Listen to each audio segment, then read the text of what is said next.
All right, welcome to Cracking the Restaurant Labor Crunch Show, brought to you by the folks at Performance Food Service. I'm your host, Jaime Oikle from RunningRestaurants.com, and I'm joined today by Hengam Stanfield, who is the co-owner of Matanga's Pizzeria in San Antonio, Texas, and also the host of the Making a Dough Show podcast, which is excellent, by the way. We're definitely going to talk about that today. I might have butchered the name of the restaurant. What's going on there? It is Matanga's. My husband's name is Matthew, so it's Matt, and part of my name is Enga. So that's why it's called Matanga's Pizzeria. I finally saw that in my brain this morning. I'm like, we had to make it up, all the names were taken. So I was going to ask her, what's that for? Then I'm like, no, that's the second half of her name and the husband. So anyway, tell us about the restaurant. You guys have gone through everything that everyone else has gone through. Yeah. Struggles. You guys are in San Antonio, one or two locations, I believe. Talk about what you've seen the last year. So we have 2 locations, and about 4 or 5 months ago, we signed papers for our 3rd location, which is opening in the next month or so, our 3rd location, and an opportunity came up in downtown San Antonio. So we're also taking over that. So in the next 2 months or so, we're opening 2 more locations. And one of the things we realize, this industry, if you tuning into this show, you're part of this industry. My hat goes off to you.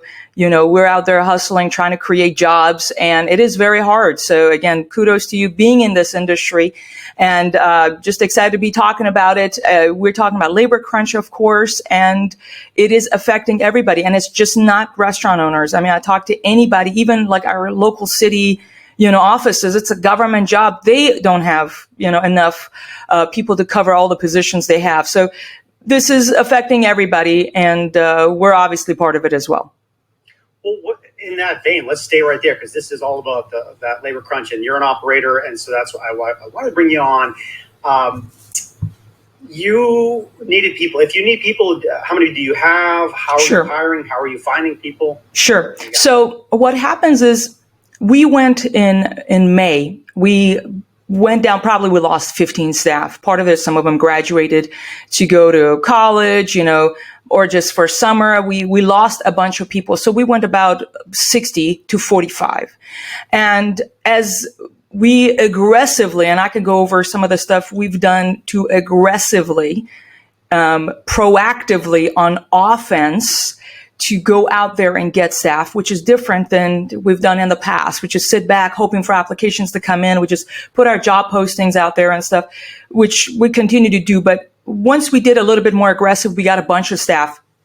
We had a lot, and then we lost a bunch again, and we've done some other things now, and we have plenty of staff by God's grace. As of now, as we're talking in October, we have plenty of staff actually. So what happens is that the pool of people in town, wherever you're located, maybe there were 1,000 people looking for jobs or changing jobs. There were 1,000 before. Now there are 700.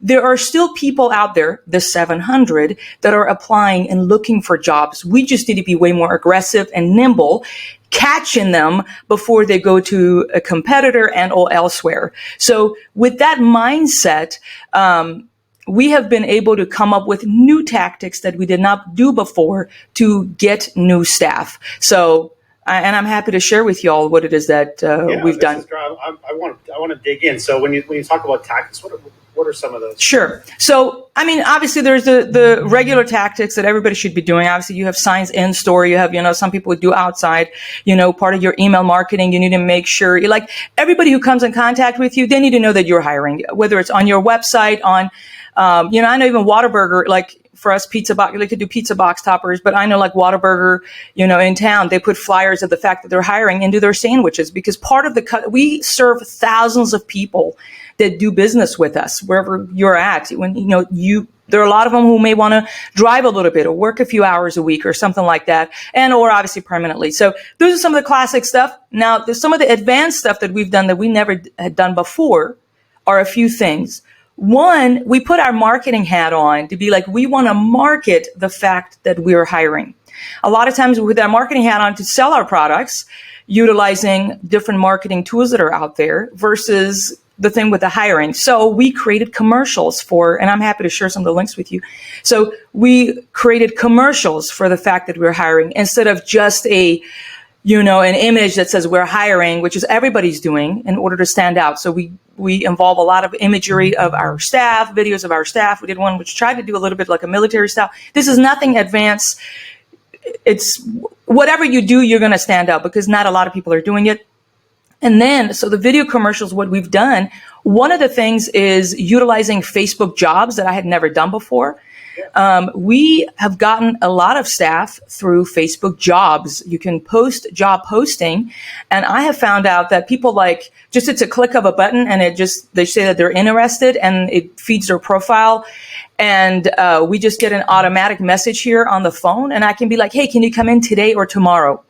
And they say yes or no, I can do that. So there is a conversation going on. So they can be like, no, I can't do it this time. Well, how about that? And then maybe it approaches like they were going to come in today at 5. And they're like, oh, I'm actually not able to come in this. Is that okay if I come tomorrow? So there's a conversation going on. And we've been able to increase our show up rate for the interview, if you know what I mean. A lot of times we've had this problem. People don't show up for interviews. A percentage of it, obviously, are people. We don't want to get into the politics of it, but there is a percentage of people who are not able to make it to the interview for legit reasons. And having a conversation on Facebook Messenger with those individuals, we're the desperate ones. I need them. So we need those people. So we follow up. Hey, are you able to come in? I just want to remind you about that and whatever. So that has helped with the show up rate. That's one. And the second thing is there are a lot of Facebook groups. We are involved in this Facebook groups. There are Facebook groups here we have that are for jobs. People are like, oh, I'm looking for a job in this area and stuff. Yes, we comment just like everybody else, but we also DM. You directly message them and say, hey, I'm just curious if you found a job. Just know that, we would love to have you. Well, you need to go a little bit of extra mile, not just commenting on those. But the one that we've done that has done outstanding is YouTube ads this time. And here's the thing with YouTube ads. Find somebody, pay them a couple $100 to set it up for you. This is not complicated. So the way it works with YouTube ads is that YouTube is owned by Google.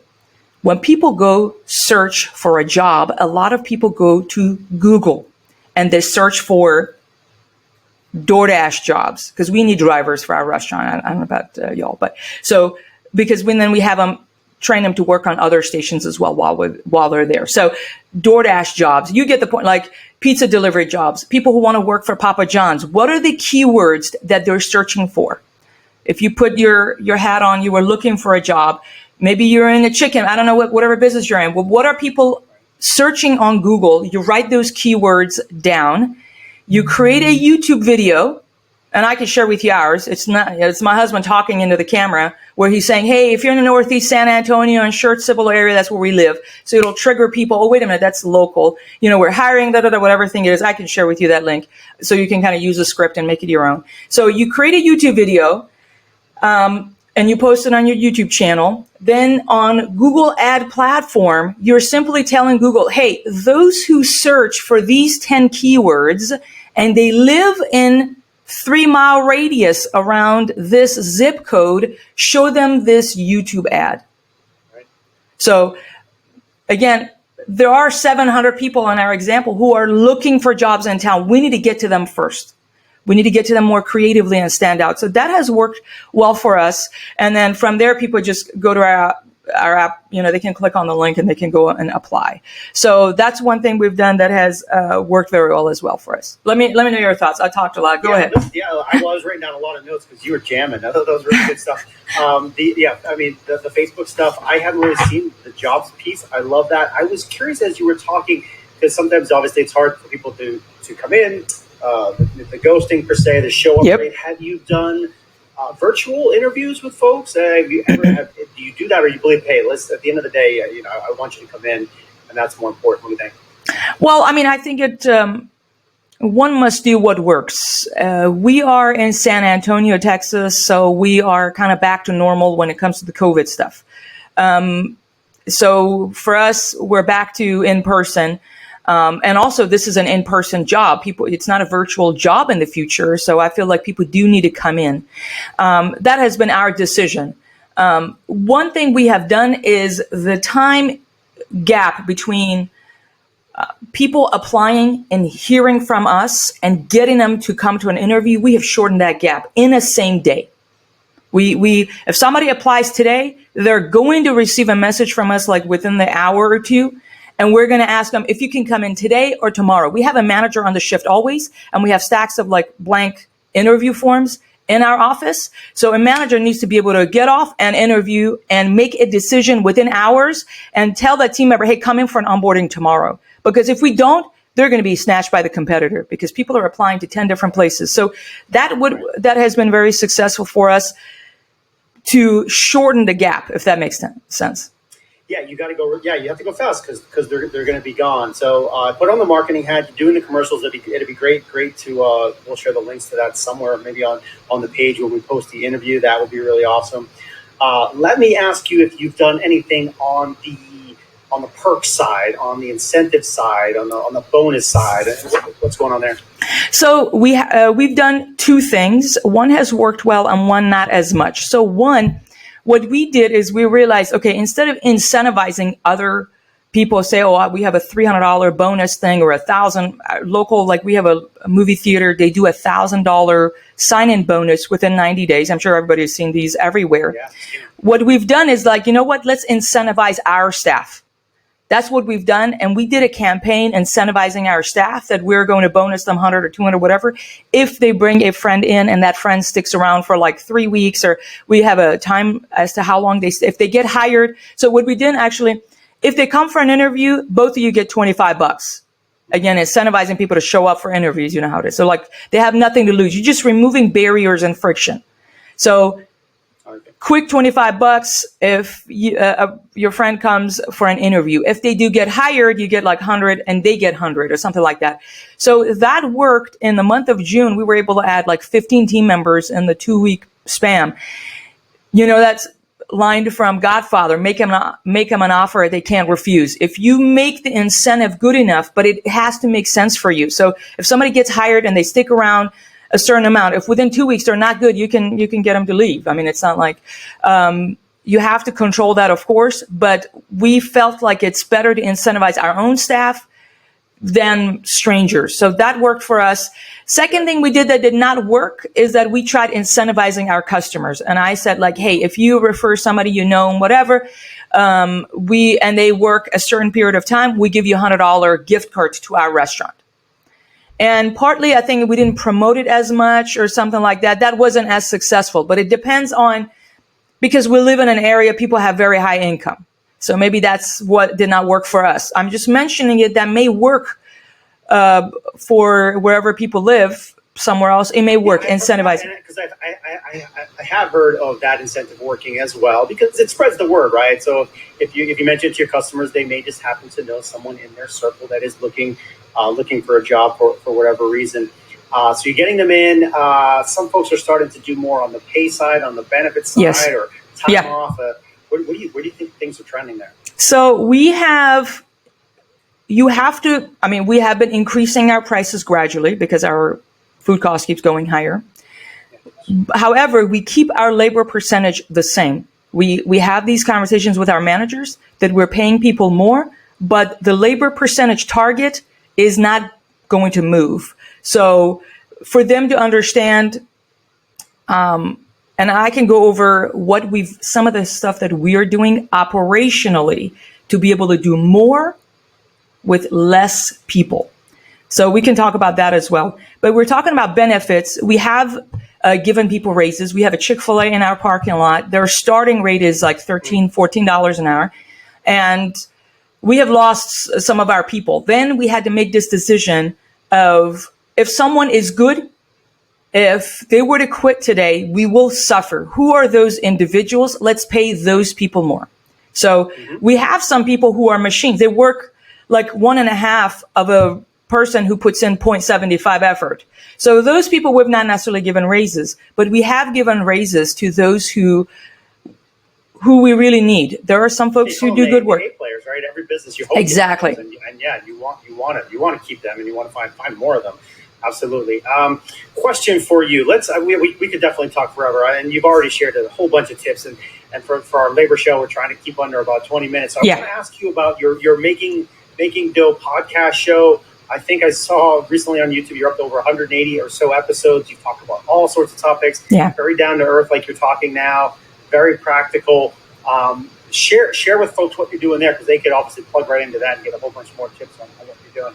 Oh, absolutely. So Making Dough Show is because we make a lot of dough in our pizzerias, of course, but, I've called the thing Making Dough Show because I believe every restaurant, every restaurant owner need to have a profitable restaurant that doesn't own them. So I am very passionate about creating systems and freedom. And we were talking earlier, we have 4 children from 10 and to 1-year-old.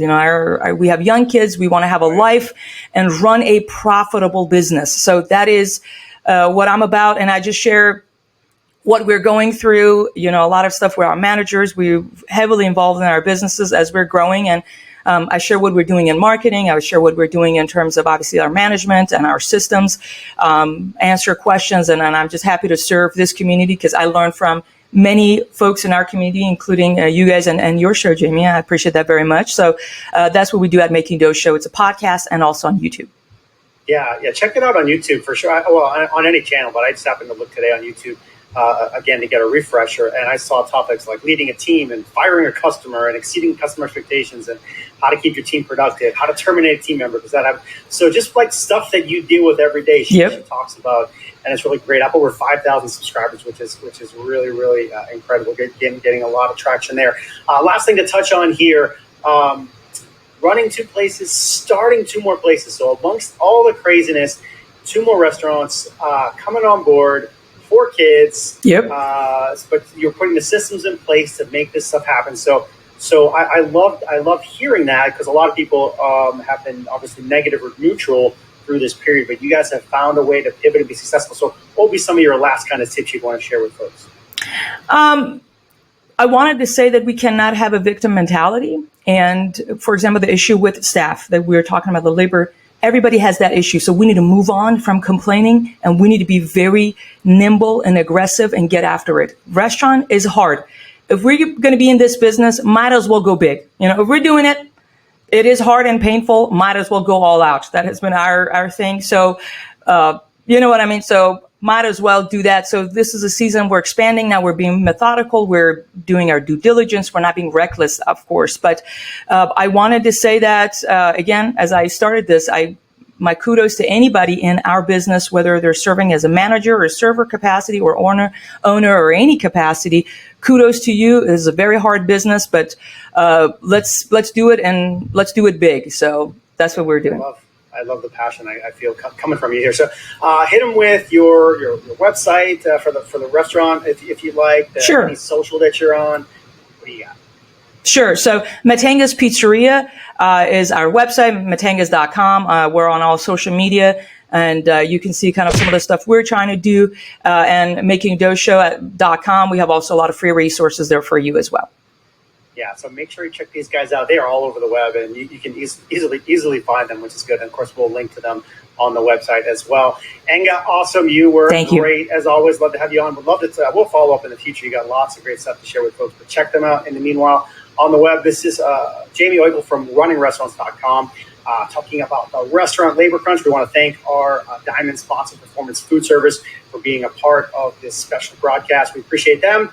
Hang up. We'll catch you soon. Bye-bye. Sounds good. Thank you so much. Bye.